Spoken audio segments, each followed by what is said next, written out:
Vamos a charlar con Gabriel Bornoroni, que es el precandidato o quizás candidato a gobernador de la provincia de Córdoba por el espacio de Javier Milei, los libertarios. Vamos a analizar el panorama político de la ciudad, de la provincia y de la nación con él en este bloque. Gabriel, ¿cómo estás? Muy buenas noches. Gracias por acercarte acá a nuestro estudio. Al contrario, gracias a ustedes por haberme invitado. Bueno, Gabriel, ¿cómo analizás la situación política y económica de nuestra provincia, obviamente también dentro del marco de lo que ocurre en el país? Bueno, yo creo que Argentina y Córdoba tiene una oportunidad importante de tener una alternativa que no viene teniendo estos últimos 60 años, de tener un candidato como es Javier Milei que sea disruptivo y que venga con una idea renovadora.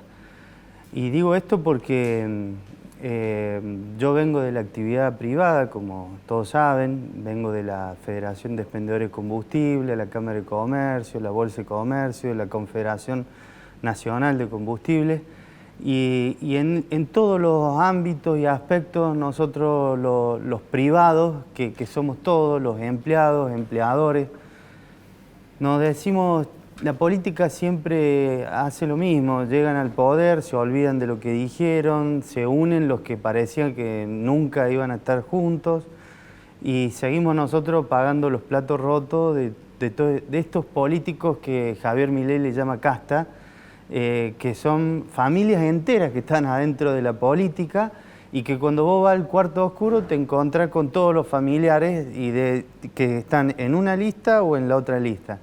Eso es lo que viene a hacer Javier Milei y es lo que nosotros desde el espacio de Córdoba estamos acompañando. ¿Qué pensás que habría que cambiar en Córdoba si uno te pregunta por las dos o tres principales propuestas de campaña? Bueno, principalmente creo que Córdoba debería bajar los impuestos y no es un cliché, lo tenemos analizado. Obviamente cuando podamos salir a hacer nuestras propuestas van a estar en la alternativa.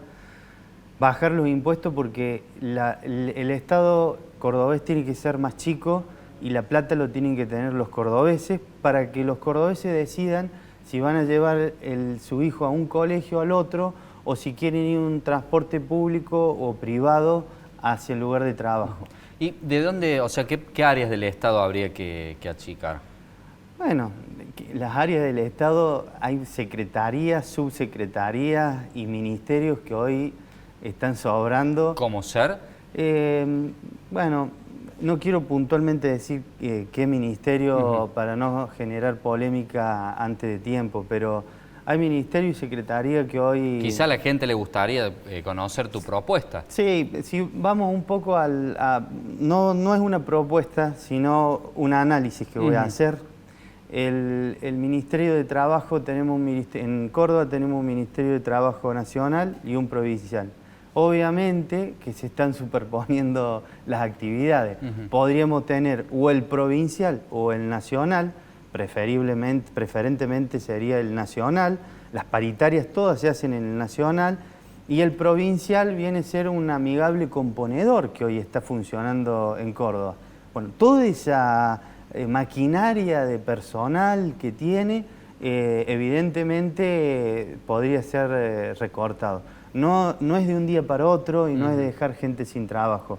Es ver la alternativa que nosotros tenemos para que el Estado gaste menos y quede en el bolsillo de los cordobeses. Eso es uno. Impuesto automotor, tener provincial y municipal. Ese es otro. O sea, te cobra la provincia y te cobra el municipio. Nosotros hemos hecho un cálculo que si ese impuesto es reducido a un solo impuesto, no dos impuestos sobre un mismo bien, y es lo que hablaba antes, aparece la oportunidad de que si yo tengo ganas de llevar a mi hijo a una escuela pública, la llevo a una escuela pública, y si tengo ganas de llevarlo a una escuela privada, lo llevo a una escuela privada y lo pago yo. No, yo le doy la plata al Estado, el Estado administra todo lo que administra, lo administra mal, y me pone una escuela pública que después ni ellos mandan los hijos al colegio. Bueno, y a ver, esa reducción que vos decís que no implicaría dejar gente sin trabajo y, digamos, eliminando fuentes de recaudación, ¿cómo se podría llevar adelante? Porque es interesante lo que plantea. Por ejemplo, sacando el Ministerio de Trabajo de Córdoba sin que la gente deje de cobrar el sueldo. Bueno, no es cerrarlo de un día para otro. No, bueno, digo, pero en un proceso claro, se reubicaría la gente en otro lado. Es un proceso que lo primero que se tiene que hacer es anular el ministerio. Sigue funcionando sin que sea ministerio, ninguno se queda sin trabajo, obviamente que los cargos políticos se van a su casa, pero la planta permanente no se queda sin trabajo.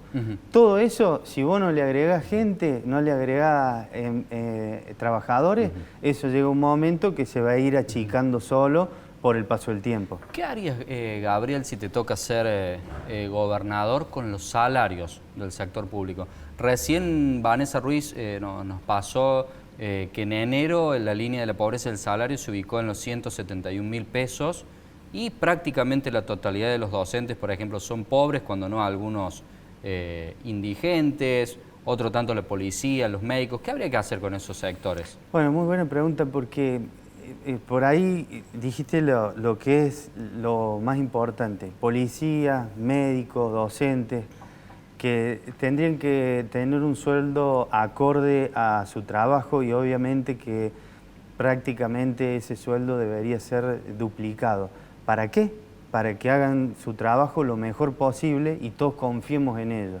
Ahora, cuando vemos todos los ministerios, secretarías, agencias, todo esto que está funcionando, ahí sí deberíamos hacer recorte para anularlo y darle la plata a los que realmente están trabajando, que son los que educan, son los que nos dan seguridad, son los que nos dan la salud.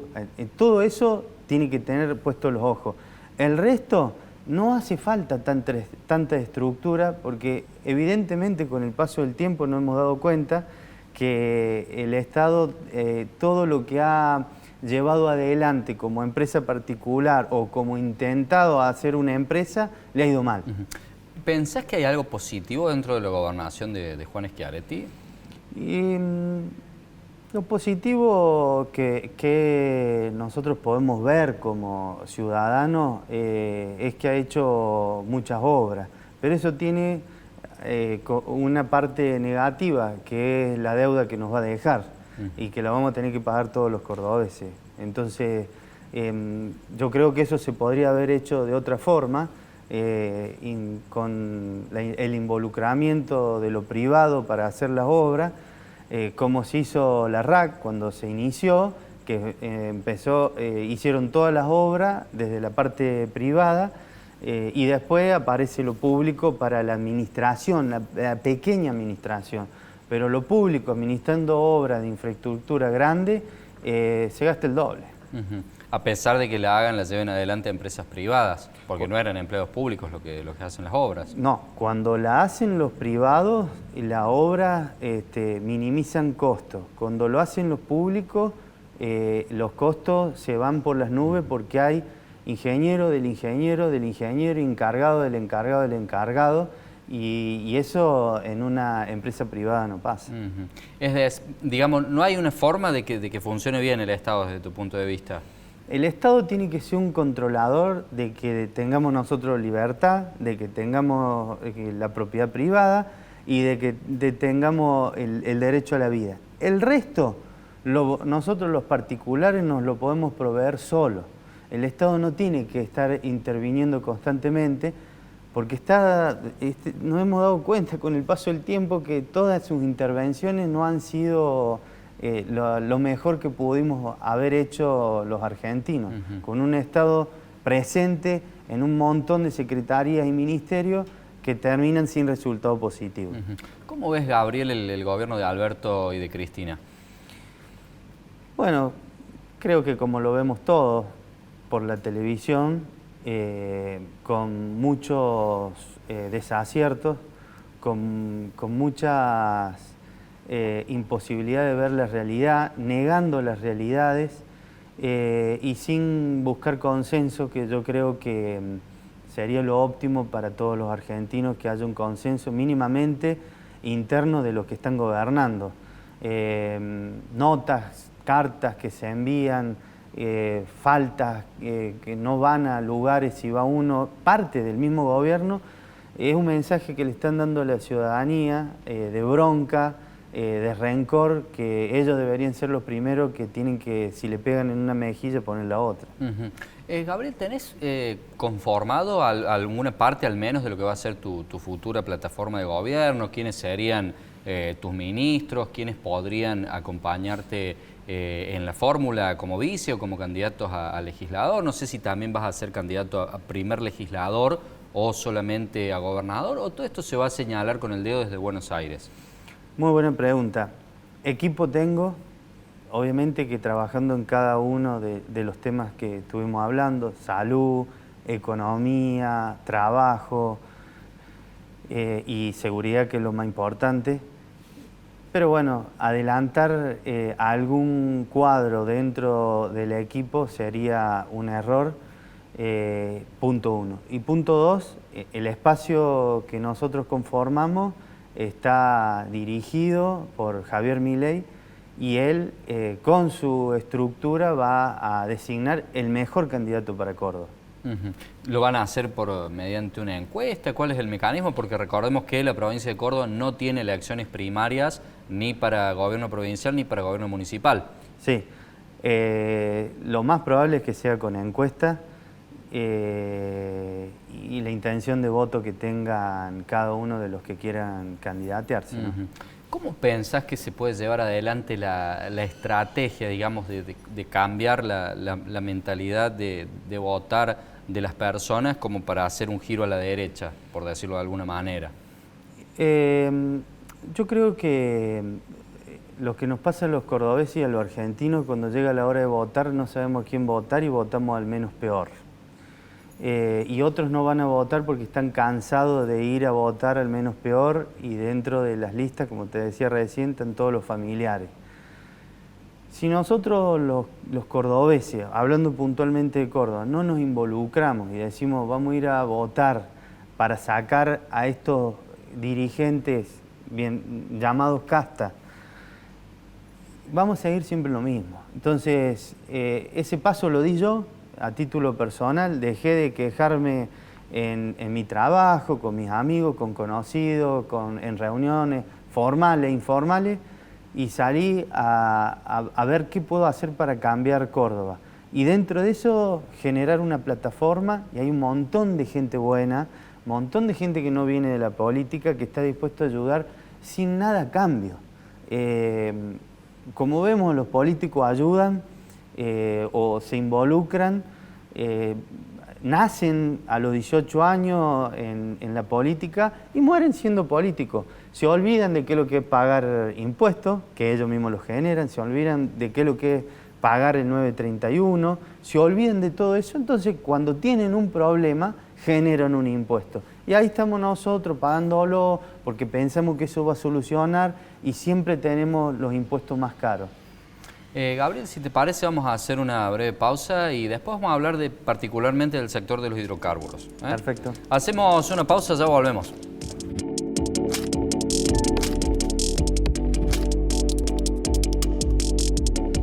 Seguimos conversando con Gabriel Bornoroni, candidato a gobernador del espacio de Milei en Córdoba y también titular de la FECAC. Vamos a hablar en este bloque sobre todo lo relacionado a los hidrocarburos. Gabriel, habíamos quedado en consultarte sobre la situación de los hidrocarburos en Córdoba, por qué en muchos lugares no se consigue el gasoil común y por qué hay tanta dispersión de los precios incluso entre estaciones de la misma bandera. ¿Es correcto esto?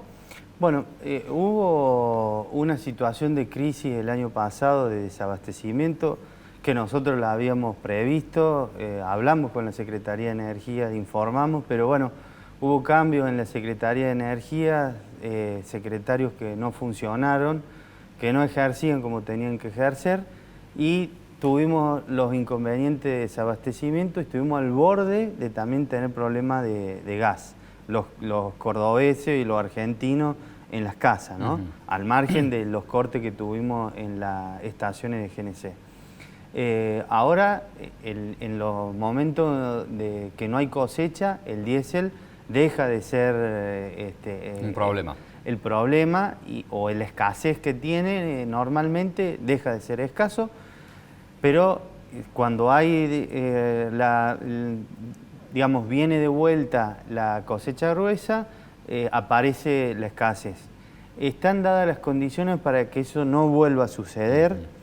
Hay un ser humano pensante que pueda decir vamos a necesitar tanto o más gasoil para hacer la cosecha, lo tenemos que comprar con tiempo, o todavía no lo hay. Bueno, se ha cambiado la Secretaría de Energía, ahora está Rollón, que ha metido un poco más de velocidad a las situaciones, nos ha escuchado, ya tiene planteada la situación del diésel y es fácil. La Argentina tiene petróleo y gas para 50 años, tranquilo, consumiendo lo que queremos, pero está abajo de la tierra. Si no lo sacamos, tenemos que importar un 20% del diésel que consumimos. Ese 20% lo tienen que ir comprando, ya hay anticipo de compra en el diésel. Y para el gas lo mismo, ya hay 40 buques comprados. ¿Dónde se compra el diésel y a quién se le compran los buques de gas? Paradójicamente, nuestro presidente fue a España a ofrecer gas argentino y resulta que nosotros compramos. No, nosotros compramos gas, de hecho hay 40 buques comprados para el invierno. Y lo bien que han hecho, porque mientras no esté terminado el gasoducto que va de gobierno en gobierno, no este último gobierno, gobiernos anteriores también dejaron de hacer el gasoducto, no tenemos conexión del pozo con el gasoducto que nos lleva el gas a cada uno de los hogares. Entonces hay que comprarlo. Lo compramos a Brasil, a Arabia Saudita. Compramos mucho a Brasil porque queda más cerca. ¿Y gasoil o gas? Gasoil y gas. Pero quiero decir, para que entendamos, nosotros en Argentina le ponemos condiciones a los que vienen a explorar y extraer petróleo y gas, dejan de explorar y extraer y se van a Brasil. Y de Brasil nos venden a precio internacional. Y nosotros lo pagamos a precio internacional. Nosotros, el Estado argentino lo paga a precio internacional con los impuestos que nosotros pagamos. Está subsidiado el gasoil, ¿verdad? Bueno, eso termina siendo un subsidio encubierto. No sé si tenés idea, Gabriel, pero me llama la atención saber por qué históricamente siempre el diésel fue un combustible más barato y ahora es mucho más caro. Recordemos que un litro de diésel vale 275 pesos y un litro de nafta 200. ¿Por qué es que ocurre esta diferencia? Hubo un cambio mundial con respecto a los combustibles y no es solo Argentina que tiene el diésel más caro, el mundo pasó a tener el diésel más caro porque el diésel le han puesto más impuestos. Porque, ¿acá también? Claro, en Argentina también. Entonces el diésel pasa a ser un combustible más caro que las naftas por una cuestión de necesidad, porque el diésel también se lo utiliza para las usinas eléctricas, Argentina y el mundo. Esa transformación a vehículos eléctricos, Europa pasó al carbón, ahora en esta época de crisis de Rusia con Ucrania. Entonces el diésel pasó a tener una escasez y la escasez hizo que saliera más, sea más caro. El costo sigue siendo el mismo, pero es más caro. El costo del diésel y la nafta es lo mismo, pero es más caro. Eso por un lado. Y por otro lado, el avance hacia los combustibles renovables y las energías renovables hizo que le pusieran más impuestos, lo que más contamina, que es el diésel. Y bueno, quedó una trampa entre lo que más se consume y más impuestos. Pero, ¿cuál sería el sentido de esta carga impositiva en un país en el que no hay autos eléctricos prácticamente, alguno anecdótico? Por ejemplo, en el 22 se vendieron 36 vehículos eléctricos de Nissan, por ejemplo, que fue la que más vendió, de grabar el gasoil. Si no es que la gente va a decir, bueno, me puedo comprar un auto eléctrico o a hidrógeno acá. Bueno, la pregunta es excelente, pero no tiene un sentido lógico, porque eso yo también me lo pregunto. ¿Para qué Argentina, con el potencial que tiene?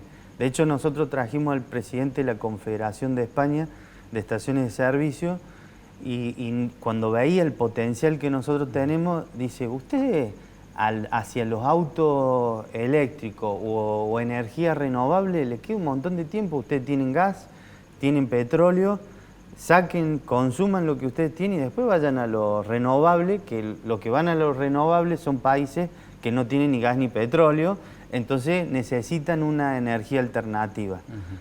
No es el caso de la Argentina, nosotros deberíamos invertir más en lo que tenemos, en poder extraer lo que tenemos y eso nos daría fortaleza para poder exportar, pero no lo estamos haciendo. Nos quedan 30 segundos de programa aproximadamente, pero no quiero dejar de preguntarte hasta cuándo rige el precio justo o el precio amigable, no recuerdo específicamente el nombre en este momento, de los combustibles con un 4% de aumento mensual, teniendo en cuenta que es un 50% superior al 4% la inflación que estamos teniendo. Hasta marzo. Marzo tenía la última actualización de un 3,9%.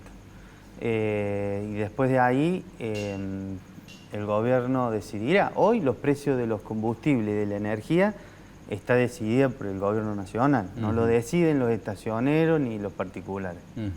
Gabriel, te agradecemos por haber formado parte de nuestro espacio y bueno, lógicamente quedan las puertas abiertas. Muchas gracias a ustedes.